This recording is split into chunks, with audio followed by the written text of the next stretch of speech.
Então, agora retomamos com o tema Castelo Interior As Moradas. No ano que eu dei essa formação, se eu não me engano, em 2018, essa sala lotou. Muita gente, e a formação durou 3 horas. Foi mais de 3 horas, né? Então, assim, a gente aproveitou que ia ter um casamento logo depois do grupo e ficamos até dizer chega, né? Até o Gerson ficar sem voz. E estava na época que tinha muita moda ainda, né, do Castelo Interior, por causa do projeto Segunda Morada que o padre Paulo tinha feito, né? Acho que a Paloma se recorda disso, né? O Iago, são os membros mais antigos do grupo. Eu até se recorda que eu pedi para tu cantar, aí até tu ficou nervosa, e no final eu sei recitei o poema. Então, é o assunto que percorre toda a vida do grupo, né? E é muito feliz a gente voltar a falar dela, voltar a falar dessa grande santa, dessa grande mulher. Então vamos iniciar.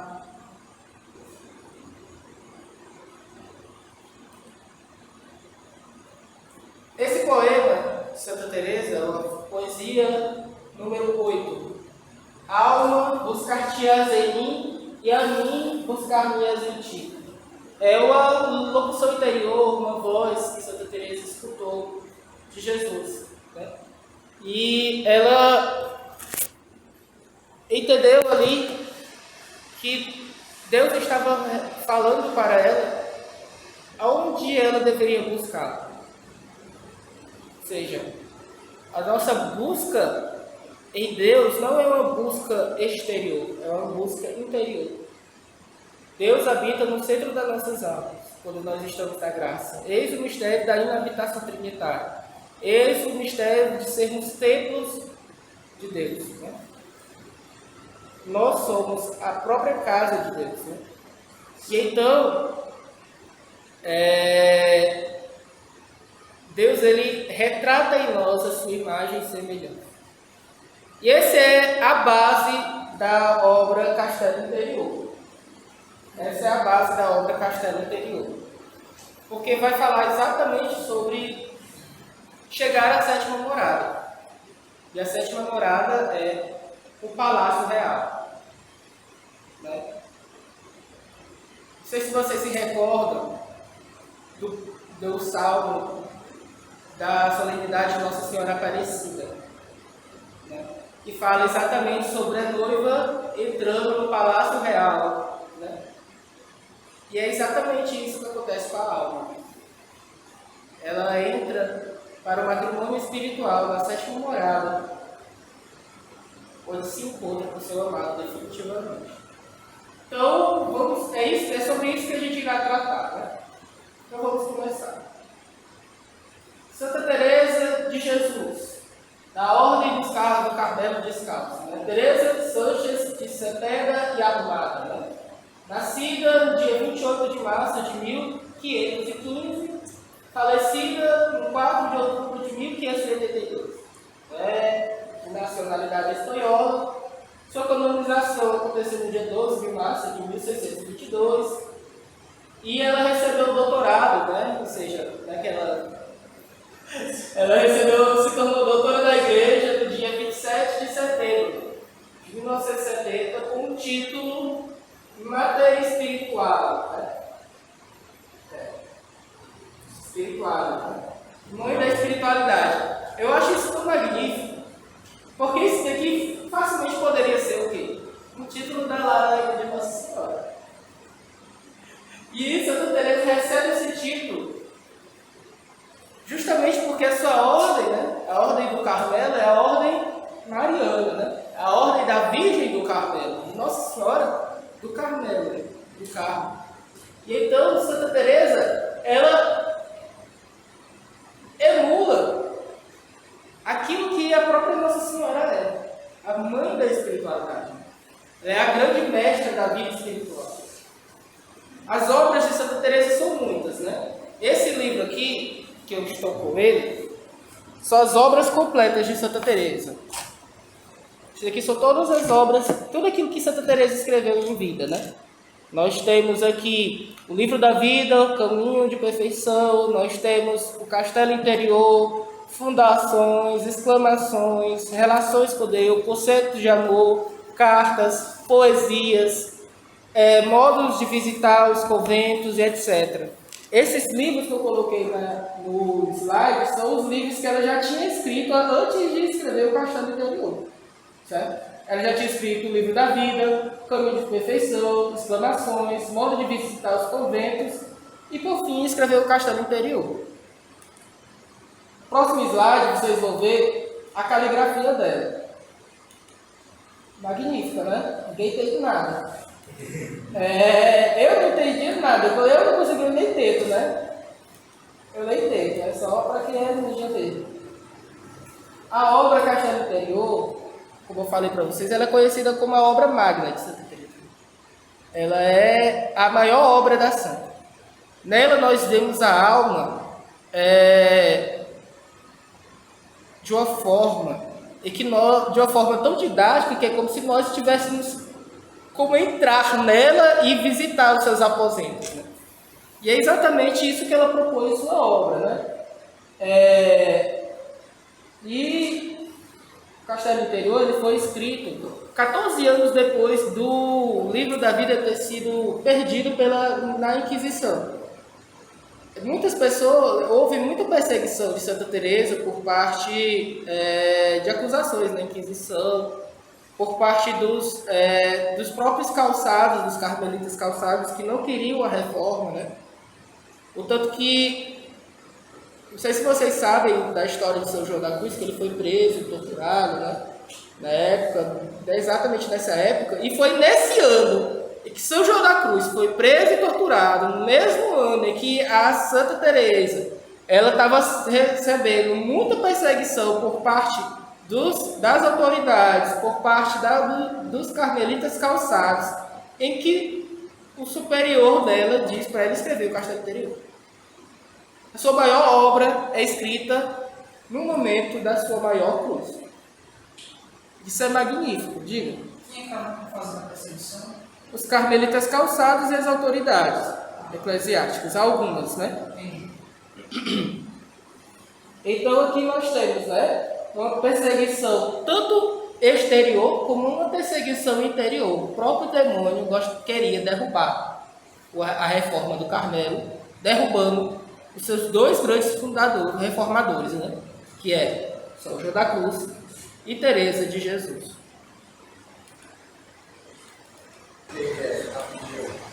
Qual era o motivo da perseguição exatamente? A reforma. Não, o que eles diziam? Eles queriam fazer a reforma, Santa Teresa e isso? Santa Teresa queria reformar o Carmelo calçado. E é isso, muitas pessoas saíram do Carmelo calçado para ir para o Carmelo descalço. Entende? E isso não era visto com bons olhos. Dizia que ela estava sendo muito radical, dizia várias outras coisas. Existiam muitos motivos para perseguir, mas principalmente porque estavam saindo da ordem calçada para ir para a ordem descalça. Existe. Né? Elas é que nem os OFM CAP, OFM e os franciscanos observantes, né? Se não me engano, observantes, né? Os conventuais, os capuchinhos e os frades menores, né? Talvez também o contexto que acho que já estava no contexto da reforma protestante, né? Sim. O tanto que Santa Teresa é uma coisa que você sente muita raiva, né? Santa Teresa, quando ela foi fundar um dos Carmelos, ela fala, né, que ela teve que ficar em uma situação que Nosso Senhor Jesus Cristo ela teve que ficar em uma igreja sem paredes. E ela não conseguia dormir com medo dos protestantes virem e profanarem o sagrado. Porque era o que eles faziam. Entendeu? E a obra Santa Teresa, ela nasce de uma visão mística, né? O seu diretor espiritual manda ela escrever mais uma vez uma outra obra que possa falar, porque já tinha feito 14 anos que ela tinha escrito a sua autobiografia, né?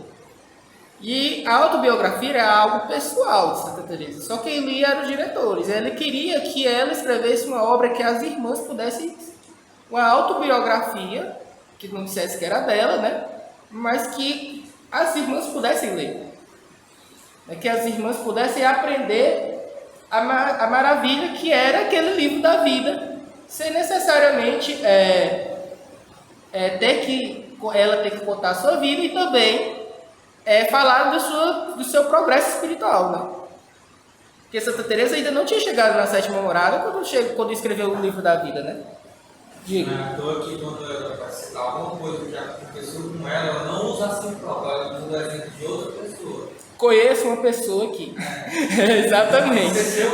Exatamente. Ela sempre fala isso, né? Só que ela não consegue esconder, porque dá pra perceber que ela tá falando de uma pessoa que é dela, né? Outro ponto, né, interessante é como se deu o começo da escrita, né? Santa Teresa, ela começou a escrever na solenidade da Santíssima Trindade, né? Onde ela viu a alma como um castelo de cristal que possuía muitas moradas, né? Possuía muitos aposentos. Na Sagrada Escritura, nosso Senhor Jesus Cristo diz assim, né? Que para onde ele vai existem muitas moradas, né? Muitos aposentos para onde a pessoa possa ir, né? E aqui também, ela também vê o castelo assim, um local com muitas moradas, né? Portanto que existem moradas dentro das próprias moradas, né? Como assim? Não é primeira morada, segunda morada, terceira morada, não. São primeiras moradas, segundas moradas, terceiras moradas. Porque mesmo dentro do conjunto das moradas, dos conjuntos das primeiras moradas, existem formas de estar na primeira morada, na segunda morada e na terceira morada. Vocês entendem, né? Então, existem formas de estar nessas fases e podendo ser mais, você podendo estar mais avançado ou menos avançado. Tá bom? Eu vou ler os testemunhos de um dominicano que falou, né, sobre isso no dia do tribunal lá que o pessoal estava questionando como sobre a vida de Santa Teresa, né? O dominicano Diego Yates, depois no processo de canonização de Santa Teresa, olha o que ele diz, ele vai descrever como é que foi exatamente as coisas. Entre as coisas que ele disse à Santa Madre, havia a de uma visão que teve, estando com o desejo de ver a formosura de uma alma em estado de graça. Estando com este desejo, mandaram-lhe que escrevesse um tratado de oração como ela sabia por experiência. E disse que, nas vésperas da Santíssima Trindade, pensando ela em que tema adotaria para o seu tratado, Deus lhe concedeu, mostrando-lhe um formosíssimo globo de cristal à maneira de castelo, com 7 moradas. E na sétima, que ficava no centro, estava o Rei da Glória, com um grandíssimo resplendor, que a formoseava e iluminava todas aquelas moradas até a muralha exterior, e que mais partilhavam dessa luz quanto mais estavam próximos do centro, e que esta luz não ultrapassava a muralha, e que fora desse castelo tudo era trevas, sapos, víboras e outros animais peçonhentos, e que, estando ela admirada por essa formosura, e que a graça de Deus comunica às almas, de repente desapareceu a luz, e se ausentasse o Rei da Glória daquele castelo, o cristal se cobriu de escuridão, e ficou feio como carvão, e com um odor insuportável. Os animais peçonhentos que estavam fora da muralha ficaram com licença de entrar no castelo, e que em tal estado ficava a alma que estava em pecado mortal. Ou seja, ela viu a alma em estado de graça, ela viu depois a alma em pecado mortal, certo? A gente vai falar sobre isso, mas aqui o que foi que ela viu? Ela viu, deixa eu passar aqui, ela viu, deixa eu passar de novo, Pare.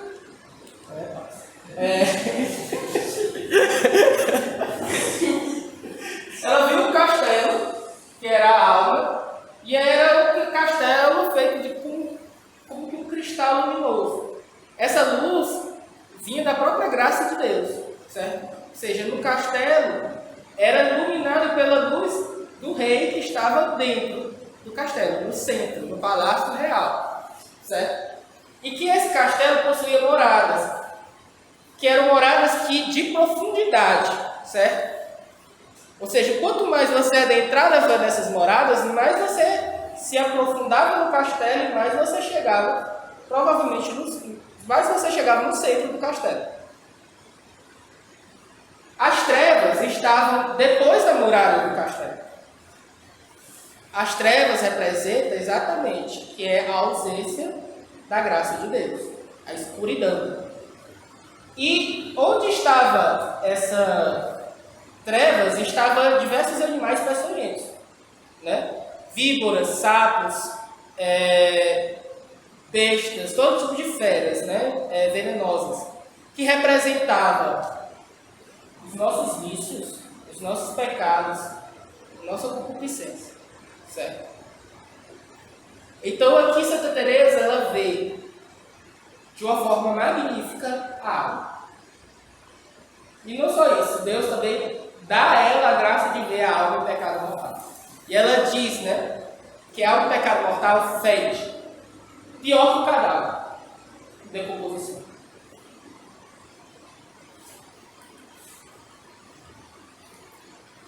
Ai, meu Deus.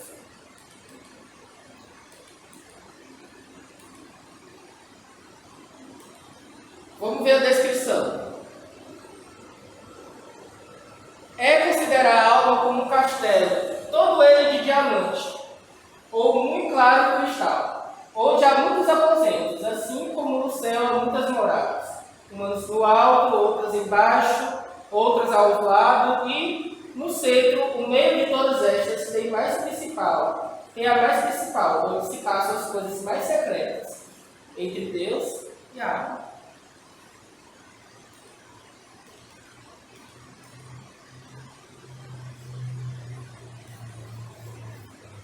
Não é vez de imaginar essas moradas como uma após a outra, como alinhadas, mas pôde os olhos no centro, em que é a casa, o palácio onde está o rei, e considerar-a como um palmito. Vocês lembram como é o palmito, né? Tem várias camadas, né? Assim também é a forma como ela descreve o castelo, né? Que para chegar ao que é de E para chegar ao que é de comer, tem muitas coberturas que cercam tudo quanto é saboroso. Assim, em redor dessa morada, há outras muitas que também por cima.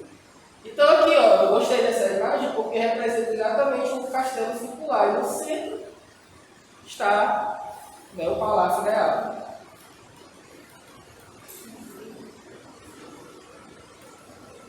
Então aqui, pessoal, para falar de progresso espiritual do castelo, a gente tem que pegar alguns conceitos. Podia apagar a luz aí, Mário, por favor. Apague só um instante.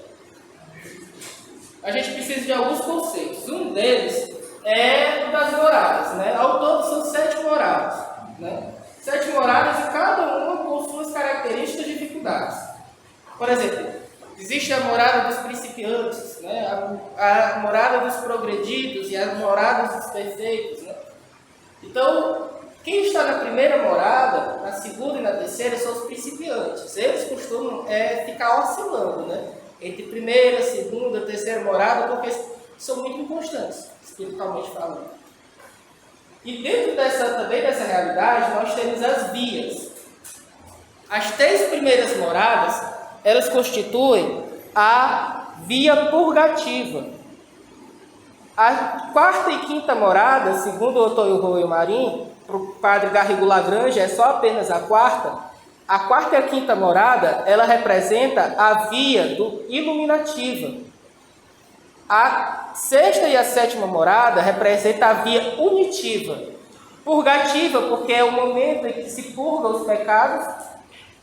Iluminativa, porque é o momento em que se começa a ser iluminado pelos dons do Espírito Santo. E unitiva, porque é quando a alma se une a Deus em matrimônio espiritual. Certo? Outro ponto, as noites, né? Existem as noites escuras do castelo. E essas noites, elas vão acontecendo de acordo com cada progresso em uma via. Nós temos a primeira conversão, quando a pessoa sai das trevas de fora do castelo e entra no castelo. Nós temos uma segunda conversão, que é quando a pessoa sai da terceira morada e vai para a quarta, que é a noite escura dos sentidos. E nós temos uma terceira conversão, que é quando a pessoa sai da quinta morada e vai para a sexta, que é a noite escura do espírito. As noites escuras são momentos de profundo sofrimento, em que a alma, ela vive uma grande cruz, uma paixão, né? E ela vivendo essa paixão, ela purga, ela se converte, ela purifica primeiro os seus sentidos, depois o seu espírito. Primeiro, a purificação se dá nos afetos, se dá nas relações, né? Se dá na questão do desapego às coisas do mundo, se dá a diversos aspectos mais afetivos, né? Havendo relação com os sentidos.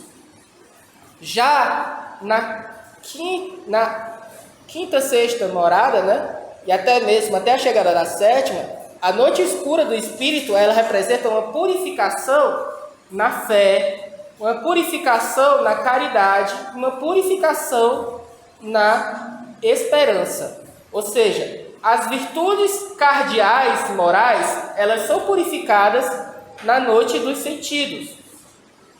E as virtudes teologais, elas são mais purificadas na noite do espírito. Vocês estão entendendo? Então a noite do espírito é o purgatório na terra. Simples assim. O que a alma tinha que pagar no purgatório, ela paga na noite do espírito. Então purifica-se a fé, a esperança e a caridade. Tanto que Santa Teresinha, quando ela estava na noite do espírito, e a noite do espírito de Santa Teresinha, ela se delongou até o fim da sua vida, porque ela purgou não apenas os seus próprios pecados, mas ela purgou os pecados das outras pessoas. Ela passava pelas tentações dos mais grandes ateus, como ela dizia. Por isso que Santa Teresinha, ela está muito presente na vida de quem tem problemas com a fé. Por exemplo, pessoas que estão se convertendo do protestantismo ao catolicismo, pessoas que estão saindo do ateísmo e se convertendo ao catolicismo, porque Santa Teresinha, ela teve essas provações, essas tentações de fé, e ela ofertou para essas pessoas. Então ela, não sei se vocês entendem isso, mas ela purgou pecados de pessoas que existiram no tempo dela, né? E também pecados de pessoas que não existiam, né? Ou seja, Santa Teresinha, pelos méritos de Santa Teresinha, pode ser que nós tenhamos nos convertido. Pelos méritos daquela santinha lá naquela enfermaria, pode ser que a nossa alma tenha sido transformada. Eu tenho certeza que ela naquele momento ali, ela estava sofrendo por mim. Eu tenho certeza. Por isso que ela é a grande santa das missões, porque ela transformou o seu sofrimento em missão. Isso inclusive, é muito belo, porque é uma continuação do sacrifício. Exatamente. É completo na minha carne o sacrifício de Jesus, como o São Paulo diz. Magnífico, não é? Isso é a comunhão dos santos. Então, o último ponto que eu gostaria de explicar, o último conceito é os graus de oração. Os graus de oração, eles são 8. É muito interessante você perceber que, dependendo de onde a alma está, ela vai ter uma oração diferente. Por exemplo, nas primeiras moradas, próprio da oração das primeiras moradas é a oração vocal, que é a oração do Santo Terço. São orações que nós falamos, usamos a nossa vocalidade. Depois a alma vai progredindo e vai entrando na oração mental, que a alma usa mais a mente para refletir as realidades, né? Você vai usar mais a sua reflexão para poder se adentrar na relação com Deus. Depois a alma vai entrando em uma oração mais afetiva, né? Não entendem de sentimentalismo, mas uma oração de profundo amor. E que a alma já começa a sentir um pouco, né, as fisgadas de Deus, né? As setas de amor que Deus acerta no seu coração. É muito interessante, né? Isso não foi o símbolo do Bolsonaro que eu fiz, né?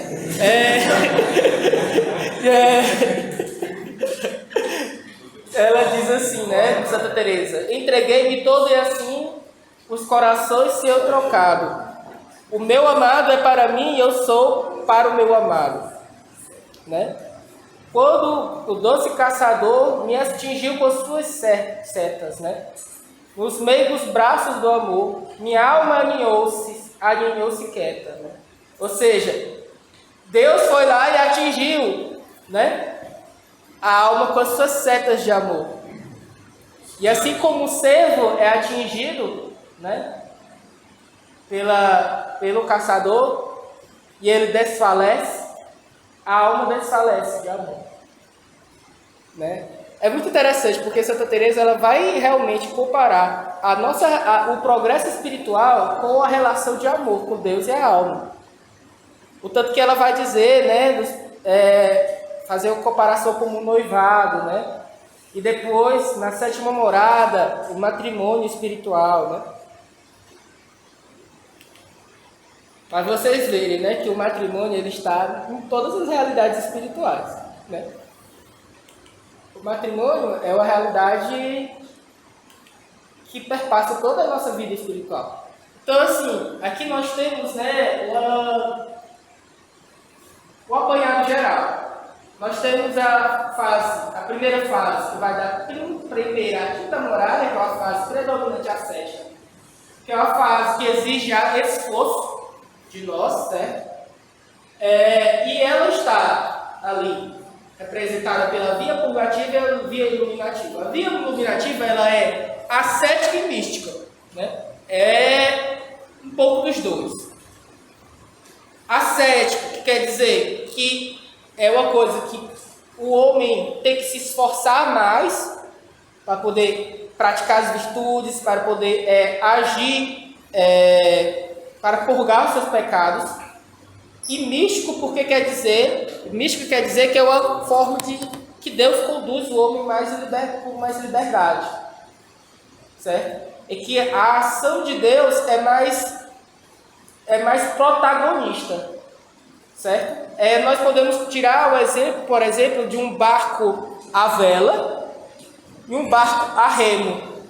O barco a remo, as pessoas utilizam o remo para poder se deslocar.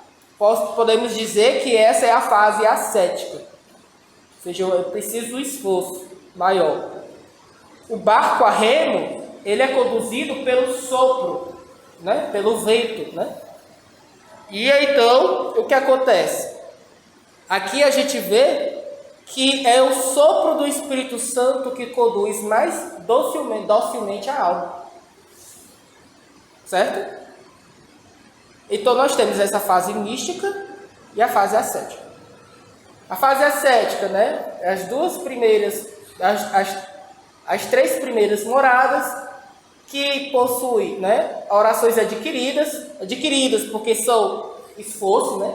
Quando você vai para a academia, né, você não tem que começa com o peso bem pequenininho, depois você começa a levantar um peso bem grandão, né? Então assim também, oi? Depende da raiva do dia. Então assim também é a oração. Nós começamos com a oração vocal própria das orações das crianças.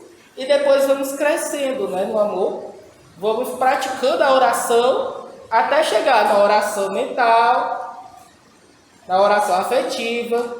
Aí depois Deus vai agindo na alma, enviando a noite escura dos sentidos, que pode ser alguma grande provação.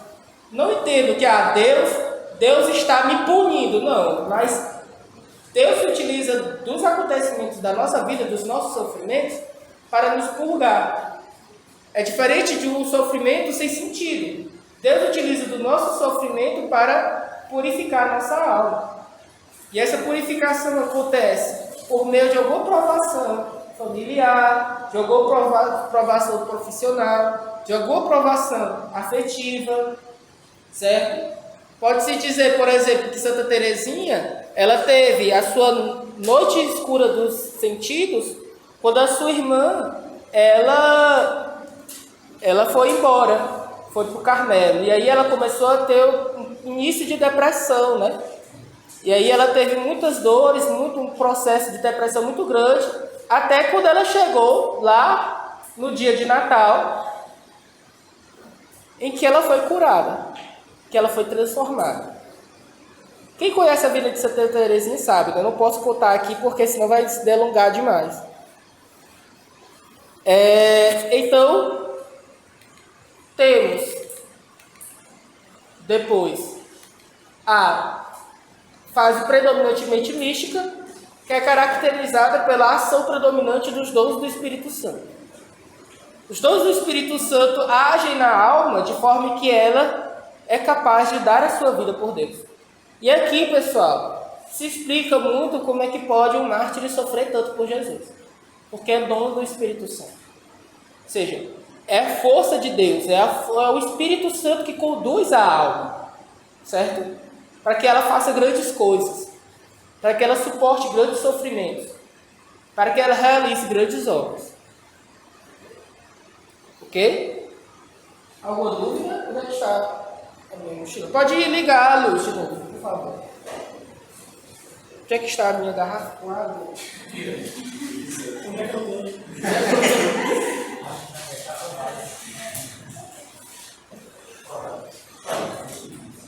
Vocês se ligaram nas imagens que eu coloquei?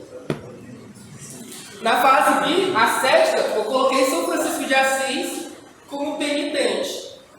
E aqui na fase mística, eu coloquei São Francisco de Assis recebendo as chagas, tendo a sua visão do serafim, vendo Jesus, né? Esse momento aqui, no Monte Alverne, né? É lindo. Essa obra de arte aqui é magnífica, porque representa exatamente... Não sei se vocês já viram, né? A imagem que ele abraçando a cruz e Jesus abraçando ele também. Pois é, isso é a via mística, né? Tanto nas obras de arte envolvendo São Francisco de Assis, como nas obras de arte envolvendo São Bernardo de Claraval, em que você vê Jesus crucificado abraçando Claraval, né? E ele abraçando Jesus, ali você vê o que é a realidade do matrimônio espiritual.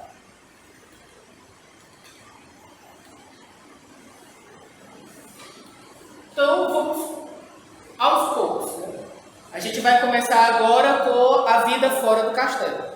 A vida em pecado mortal. Porque, normalmente, meus irmãos, eu acho que a grande maioria aqui não teve uma família católica que orientasse a sua vida espiritual desde o berço. E mesmo se teve, houve também suas dificuldades, e houve quedas e pecados mortais, né? Porque eu acredito que eu possa estar enganado, mas eu acredito que aqui não tem nenhuma Santa Teresinha que nunca caiu em pecado mortal, né? Ou nós não temos um São Padre Pio no grupo também, né? Ou um Francisco de Assis, ou um São Domingos Sávio, o Beato Carla Cruz, né? Então, a realidade é que o pecado mortal, ele acontece. E acontece, infelizmente, miseravelmente nas nossas almas. Miseravelmente nós caímos em pecado.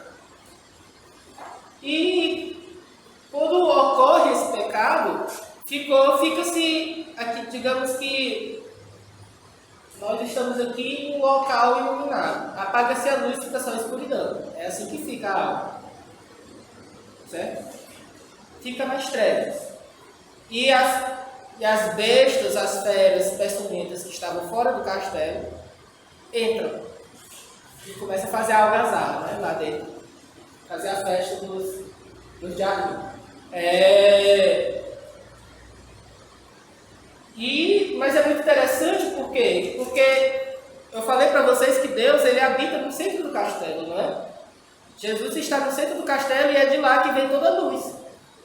Mas mesmo na escuridão, mesmo com a presença das bestas e das feras, Deus não abandona o castelo. Jesus não nos abandona, mesmo quando nós estamos em pecado mortal. Ele mantém a sua presença na nossa alma de forma que é a presença de imensidão, né? Ou seja, a presença não como amigo, mas como aquele que mantém o castelo, né? Porque Jesus é que mantém a nossa existência, mantém a nossa alma, né? Ele nos dá a nossa existência e a mantém. E então, Deus, Ele misericordiosamente permanece. Nós mereceríamos ser aniquilados quando pecamos mortalmente. Mas Deus, Ele não nos aniquila. Ele permanece em nós.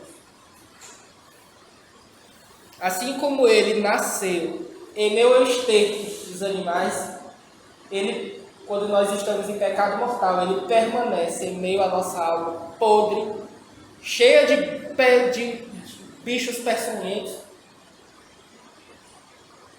e nas trevas. É muito interessante, porque quando a Santa Teresa vai dizer que as próprias trevas é o demônio. E nós, quando pecamos mortalmente, ficamos em trevas. Ou seja, a gente se torna semelhantes ao demônio. Por isso que quando a alma morre em pecado mortal, ela vai para o inferno. Porque nela só existe ódio e trevas. A alma se encontra perdida no mundo. Parece sequer capaz de um ato interior. Por estar há tanto tempo vivendo nas trevas, na companhia das bestas, tornou-se semelhante a elas, incapaz de entrar em si, como se fosse incapaz de ter sequer um ato sobrenatural.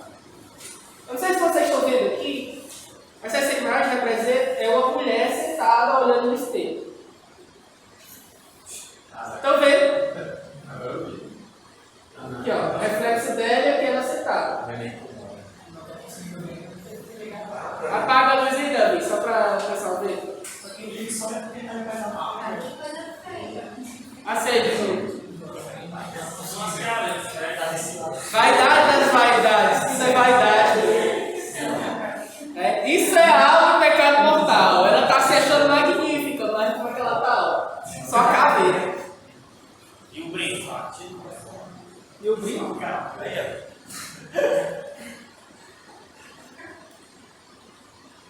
Há muitas almas que ficam à volta do castelo, ou seja, fora das muralhas, né? Onde estão os que o guardam. E que se Deus não dá nada de entrar, nem sabem o que há naquele tão precioso lugar.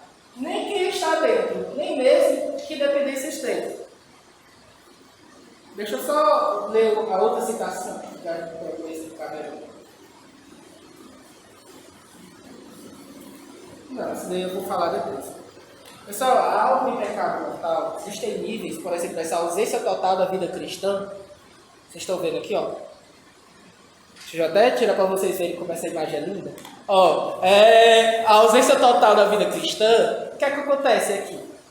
A alma é como se ela tivesse paraplégica espiritualmente. Sabe quando a pessoa tem um braço e não pode usar o braço porque o nervo não funciona mais? É assim a alma. Ela tem a capacidade espiritual, porque ela tem inteligência e vontade. Mas por ela ser tão apática e tão pecadora, tão indiferente a Deus, ela sequer consegue fazer um ato sequer espiritual. Sabe aquelas almas que não conseguem entrar em si, vivem em exterioridades, futilidades?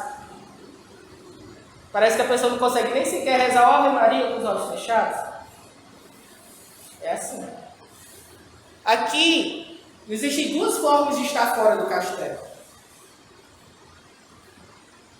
Existe a forma em que os pecadores de coração, que são os pecadores de coração endurecido, que são os grandes inimigos da religião, né? E também aqueles que são totalmente indiferentes à religião. Tanto faz como vocês. Certo?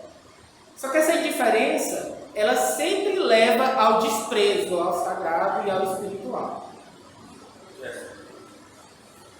Isso se refere exclusivamente às pessoas que cometeram o pecado do Espírito Santo, né? Ou também envolve elas. A pessoa que comete pecados contra o Espírito Santo, ela comete um pecado que ela perde a fé.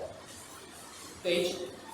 E aí entra, assim, essa realidade da ausência total da vida cristã. Mas, assim, também engloba as pessoas que têm chance ainda de se salvarem, mas muito remota. Aí entra o verniz cristão, que é a segunda fase que está fora do castelo. Existem duas formas de estar fora do castelo. Isso é nítido. Existem pessoas que pecam mortalmente, mas vão se confessar e voltam para a graça. Isso é uma forma de estar fora do castelo. E existem pessoas que odeiam a religião e são totalmente indiferentes a Deus e têm até esse desprezo para com as coisas de Deus. Tipo, pai manda o filho para a igreja. Esse pai não tem vida cristã. E o filho começa a ir muito para a igreja.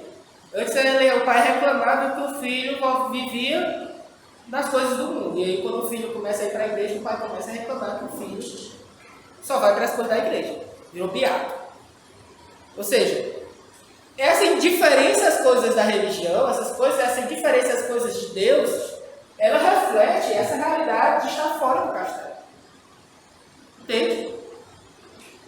É o espírito mundano. Ou de que se está dentro do castelo, se está ainda muito engolfado pelas coisas do mundo. E aí temos o verniz cristão, né, que é aparentemente temos uma superficialidade cristã. O verniz ele fica na superfície do objeto. Né? Então nós temos a superficialidade cristã. Né? Ou seja, a pessoa tem um pouco de cristão, mas é um cristão superficial, extremamente superficial. Né? E são pessoas que vivem uma vida dupla. Existe um coração dividido. Né? Dizem crer e amar a Cristo, até frequentam a igreja, vão às missas quando lhe é conveniente, fazem promessas e rezam para conseguir bens materiais ou coisas, ou curas, ou coisas naturais, né? Mas o seu coração ainda é amante do pecado.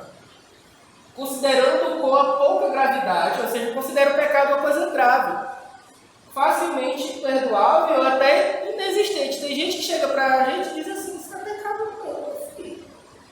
Que é isso? Né?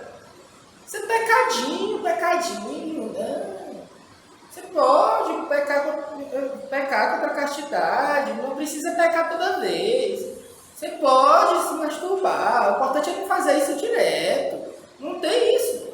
Não tem essa realidade. Ainda dizem que existem pecados maiores. Exatamente. O maior pecado é o pecado social, né? Etc, né? E aí, existem várias formas, né, de se enganar, de mentir para si. Certo?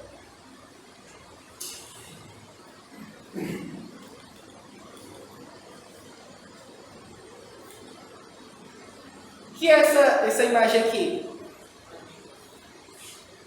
É o quê? A estátua de sal. A estátua de sal ela aparece em qual momento da Sagrada Escritura? Da fuga de Sodoma e Gomorra, quando a mulher de Ló olhou para trás e virou uma estátua de sal. Vamos ver o que a santa diz. Eu vou ler aqui no livro porque não tá, essa letra está muito pequena e também esses aeroglifos aí por detrás da lousa também não está dando certo. Deixa eu achar aqui, pessoal. Acho já. Primeiras Moradas, capítulo 1. Vocês acreditam que a minha formação todo dia é só as primeiras moradas? Eu não quis falar das outras porque, de acordo com o feedback de vocês, eu vou continuar a formação. De mês sim, mês não. E aí, é muito interessante por quê? Porque só as primeiras moradas dá para falar muita coisa. Daí eu estou falando fora das moradas ainda, né? Ainda nem entrei na primeira morada.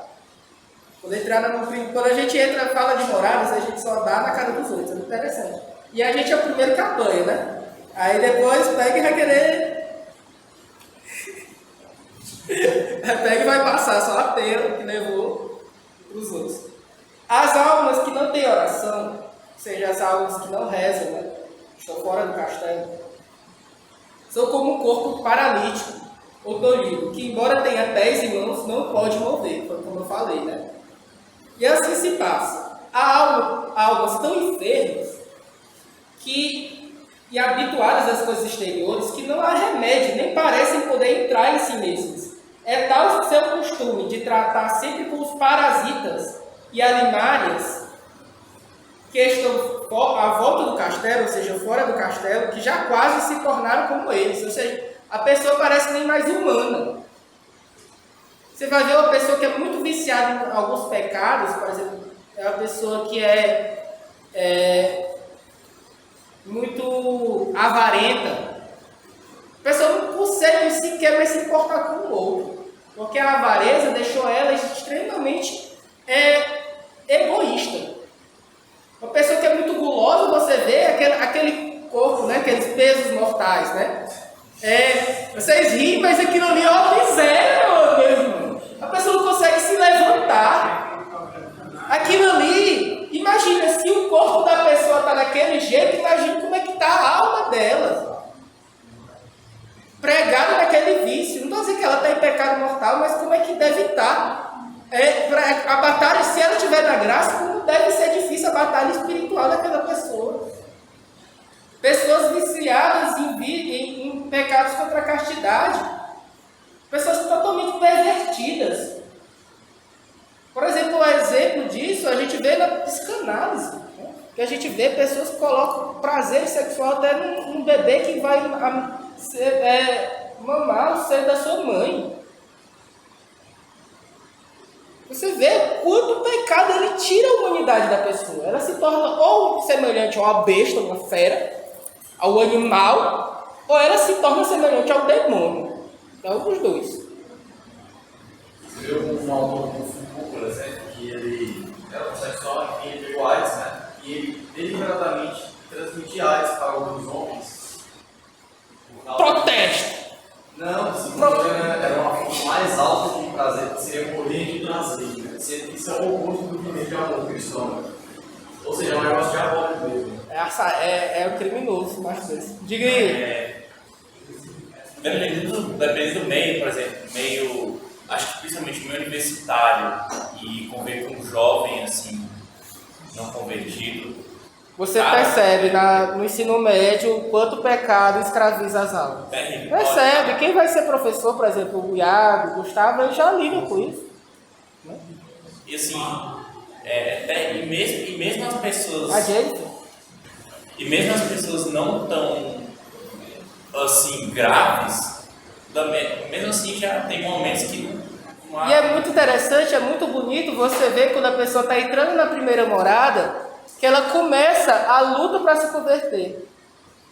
Eu me recordo de vários jovens, né, que começaram assim, com muita luta, muito difícil. No começo é muito difícil.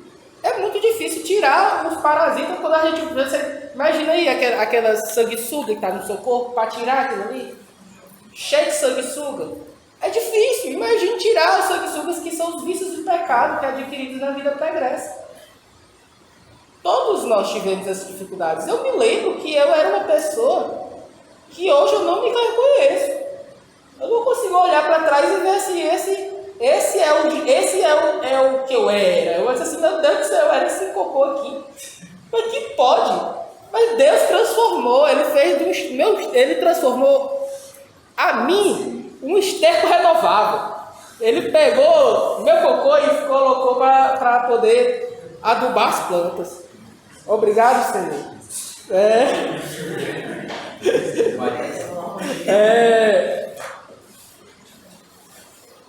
Embora de natureza tão rica, capaz de conversar com o próprio Deus, não há remédio que as cure. E se não procuram entender e remediar sua miséria, essas almas se transformarão em estátuas de sal, por não voltarem a cabeça para si mesmas, tal como ocorreu à mulher de Ló, por voltá-la para trás. Ou seja, se ela não volta a cabeça para ela mesma, olha você vê como essa liberdade que o mundo dá, né? A liberdade que o mundo dá, diga que seja você mesmo, siga a sua verdade. Mas na verdade a pessoa não está olhando para ela mesma, ela está olhando para as trevas exterior, está sendo escrava das trevas exterior. E então, ela vai ficar aqui nessa estátua aqui, ó.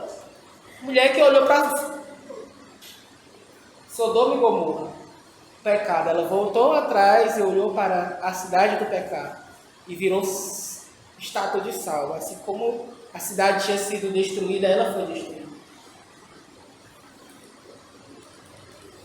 Significado espiritual imenso, imenso.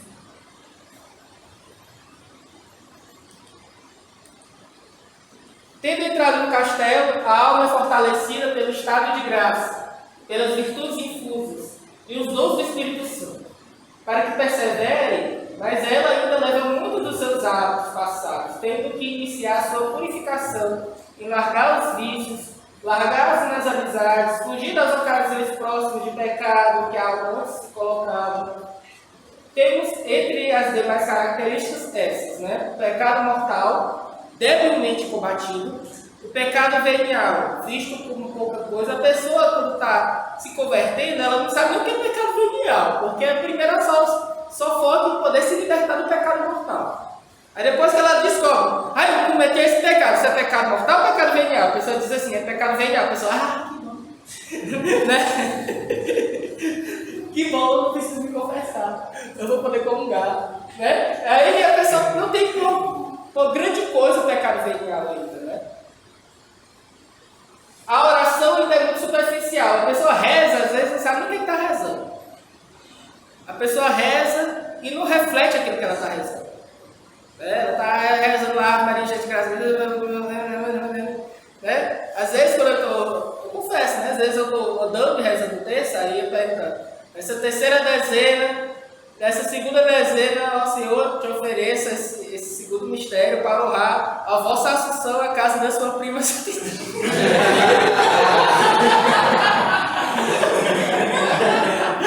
Aí o Mário diga assim, não.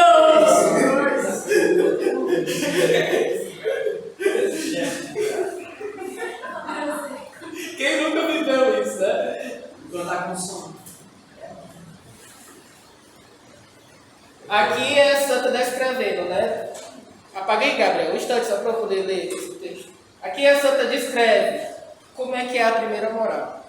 Alguma vez ou outra no mês, rezam cheias de mil negócios. Ou seja, uma vez ou outra, no mês, né, elas rezam cheias de mil negócios. Um pensamento quase de ordinário nisso, ou seja, no negócio do mundo. Porque como estão tão apegadas a eles, ou seja, aos negócios, né, às riquezas, aos prazeres, o coração lhes vai aonde está o seu tesouro. Onde está o seu tesouro, ali está o seu coração. Né? Propõe algumas vezes para consigo mesmo, desocuparem-se, e já é grande coisa o próprio conhecimento e o ver que não vão bem encaminhadas para afinar com a porta, ou seja, atinar com a porta. Ou seja, elas já olharam para si e perceberam que elas pecam, que elas são pecadoras e que elas precisam se converter. E aí, elas vão ao encontro da confissão, elas vão ao encontro da doutrina da igreja. Eu reconheço que eu ainda não conheço a Deus, então eu vou atrás de conhecer a Deus. Essas almas, elas começam a ter sede de Deus, mas ao mesmo tempo, os prazeres ela quer ir e o mundo puxa, ela quer ir e o mundo puxa. Não sei se vocês já leram Confissões de Santo Agostinho, e ele pega e diz assim, a dificuldade de Santo Agostinho não foi crer em Deus. A dificuldade de Santo Agostinho foi ter que largar os pecados da carne. Né? Quando ele dizia, eu vou largar os pecados da carne, aí vinham as vozes, né? As tentações.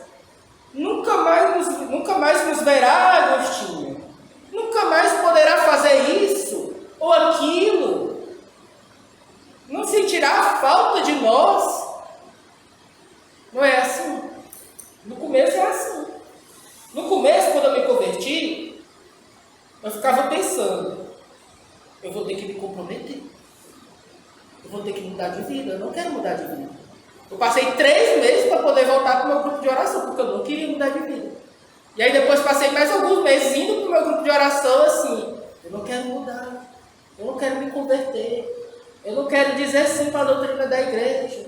Eu não acredito na devoção mariana. Eu tenho vergonha de participar de procissões. E etc, etc. Até 2 anos nessa história, até que um dia eu criei vergonha na cara de convertir. Eu disse assim, se for para ser católico, que seja um católico que preste, né? Porque se for para brincar com Deus, é melhor nem entrar na igreja. Aí eu peguei e me converti. Disse assim, eu creio, vou crer aqui no que esse padre está dizendo. O padre Paulo diz ali em casa. Dizia tudo que eu não acreditava. Eu dizia uma coisa, o padre Paulo dizia outra. Tinha raiva, padre Paulo. Tinha raiva do padre Paulo. Aí ele pegou e disse assim, olha, chegou um momento da minha vida que eu disse assim, é isso, ou eu vou ser um hipócrita. Eu vivia te chamando os outros de hipócrita, mas o hipócrita era eu. Né? Então, ou é isso ou não é. Se eu for para fazer as coisas, que seja de verdade. Aí eu decidi, vou me converter. E aí a conversão se deu. Se deu primeiramente quando eu disse, eu dei o meu assentimento de fé. A conversão não é só quando você sente uma coisa linda, maravilhosa, diz, que coisa linda, gostosa. Eu quero esse sentimento de novo. Eu quero sentir esse amor de novo. Quero sentir essa glória. Não é assim. A conversão, ela se dá quando eu digo, eu creio em tudo que creio e ensina a Santa Igreja Católica. Essa é a conversão. É o assentimento da fé. É o sim a Deus. Eu creio no que crê a Santa Igreja Católica. Creio na Santa Igreja Católica. Diga. Eu acho que a conversão é mais dolorosa do que consoladora. Até porque se você for olhar, Conversão. Olhou para você. Memento mori. Né? É porque até se você for olhar, se você está em pecado, você não tem intimidade com Deus, tudo mais que você vai ter consolação estando longe de Deus. Mas assim, eu acho que é mais doloroso do que consolador. Apesar de que tem aquela suposta consolação, aquela meio que consolação de descobrir algo que é bom, que é verdadeiro e que vai te levar para um lugar que você consegue ver com sua inteligência que realmente é o lugar que você deve ir. Mas eu acho que o processo inicial realmente é mais duro do que consolação. Eu acho que se não fosse as consolações, as pessoas não vão.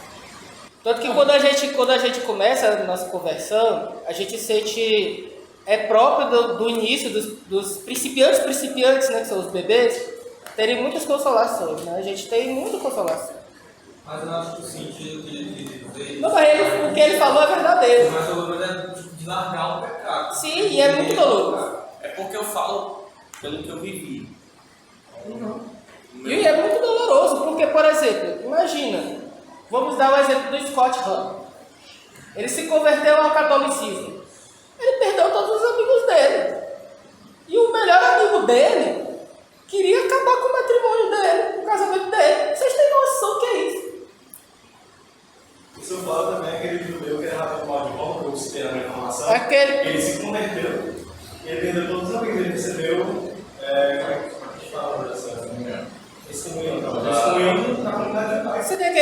aquele livro Preço a Pagar por Me Tornar Cristão?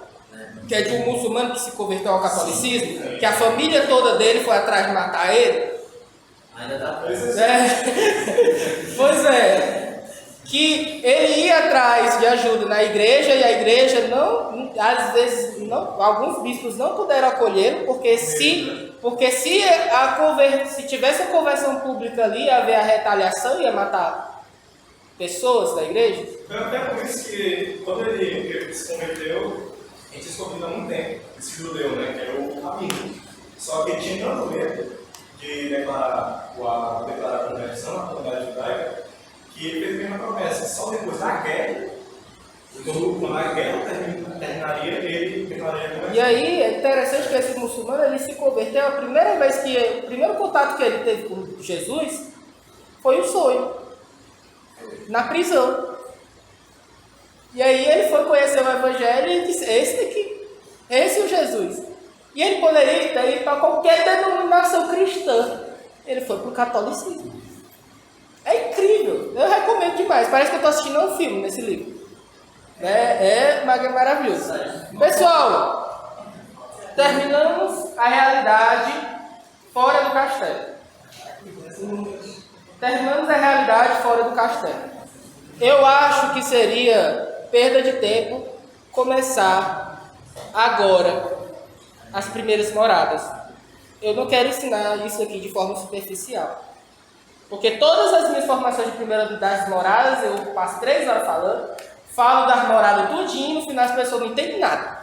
Porque é tanta informação que a pessoa fica... Então, o que é que a gente tem, só resumindo aqui, o que é que a gente tem nas primeiras moradas?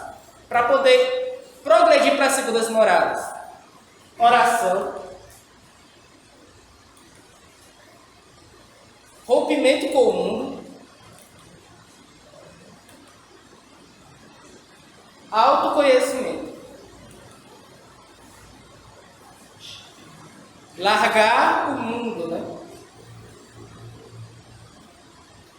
E aqui a gente pega e vai dar um pequeno encerramento, né? Por quê? Porque eu realmente gostaria de dar pelo menos até a terceira morada. Então, eu acredito que em dezembro eu vou dar a continuação dessa formação. Assim como eu faço a continuação de estudo bíblico, né? Vou dar a continuação dessa formação. Se o conselho quiser. Jamais acabamos de nos conhecer se não procurarmos conhecer a Deus. E aí entra a questão da necessidade da oração para se conhecer e conhecer a Deus, da questão do estudo, da questão do rompimento com as coisas do mundo, da questão do autoconhecimento. Oração, autoconhecimento e rompimento com os pecados passados. Isso é o que consiste a primeira morada. E aí depois você vai para a segunda morada. E você já tem uma vida espiritual um pouquinho mais robusta, não é quase nada, mas é um pouquinho melhor.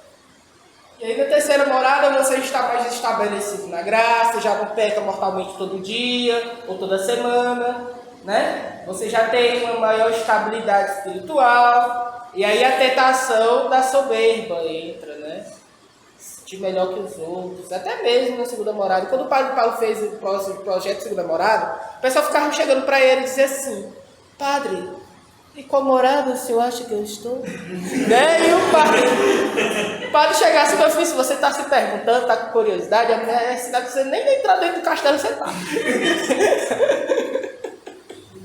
Né? Porque a humildade é andar na verdade. A humildade é se reconhecer miserável e necessitado de misericórdia. Quem é humilde se conhece. Fica querendo chegar para o padre e perguntando: o senhor acha que eu já sou santo? Não chega falando essas coisas, né? Então, pessoal, vamos progredir. Vamos entrar no castelo.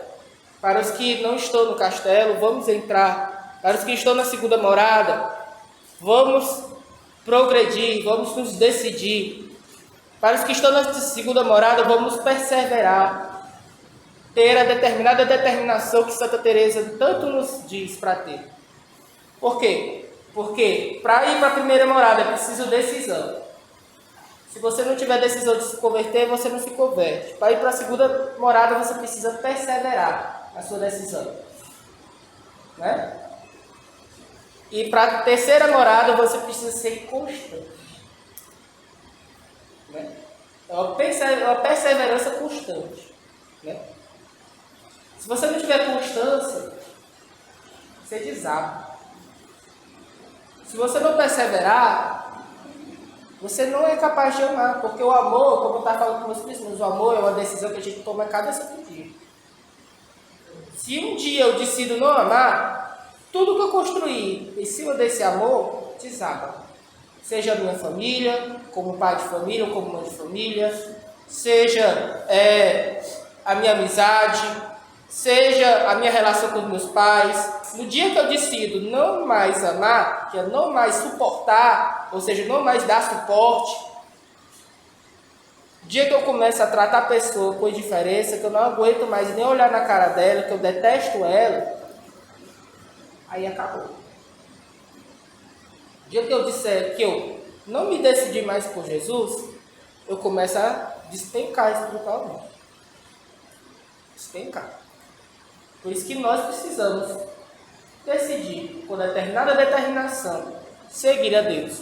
E segui-lo com coragem, com força. Santo Tomás de Aquino nos diz que para ser santo o que é necessário? Querer. Querer de verdade. Querer cada dia. Querer como? Querer da Deus. O nome desse livro aqui, que comenta o Castelo Interior, ele é todo um comentário ao Castelo Interior. É quero ver a Deus.